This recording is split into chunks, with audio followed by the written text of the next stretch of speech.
તાપી નદીમાં કિનારે પાડા યોજનાનો ભંગ કરી માટી પુરાણ. સુરત શહેરમાં પૂરની સ્થિતિ સર્જાવાની ભીતિ.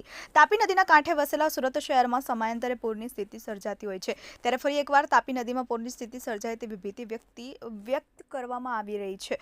તાપી અને દરિયાના સંગમ સ્થળ એવા ભાટા વિસ્તારમાં તાપી નદી કિનારે પાડા યોજનાની જોગવાઈઓનો ભંગ કરી માટી પુરાણ કરવામાં આવ્યું છે, જેથી સુરત શહેરને પૂરના ભયમાં નાખવા બાબતે તેમજ લો લાઇંગ વિસ્તારમાં આવતા સર્વે નંબરોનો ખેતી હુકમ રદ કરવા બાબતે અને પૂર જેવી પરિસ્થિતિથી સુરત શહેરની રક્ષા કરવા કોંગ્રેસના દર્શન નાયક દ્વારા મુખ્યમંત્રીને રજૂઆત કરવામાં આવી છે. પાણી ભરાવાની સમસ્યા.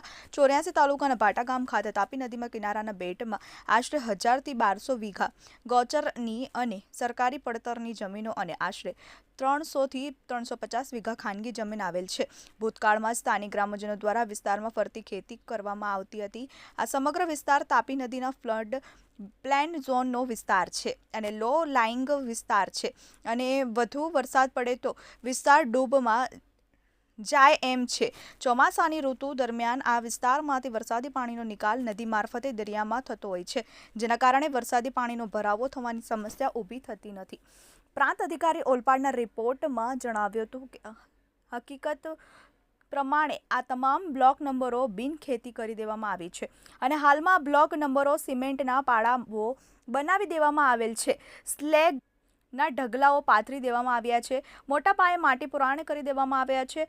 સદર બ્લોક નંબરોમાં સિમેન્ટના પાડા પાણી ન ભરાઈ જાય તે માટે બનાવી દેવામાં આવ્યા છે, પરંતુ અહીં નોંધનીય બાબત એ છે કે આ તમામ બ્લોક નંબરો ડુબાણ વિસ્તારમાં આવે છે અને આ સિમેન્ટના પાડાઓ વરસાદી પાણી રોકવાનું પૂરેપૂરું કામ કરશે, જેને કારણે ભાટા ગામના હેઠવાસના આવેલ વિસ્તારોમાં બોટલ નેકિંગ થવાને કારણે પાણી ભરાઈ જવાની અને પૂર આવવાની પૂરેપૂરી સંભાવના રહેલી છે.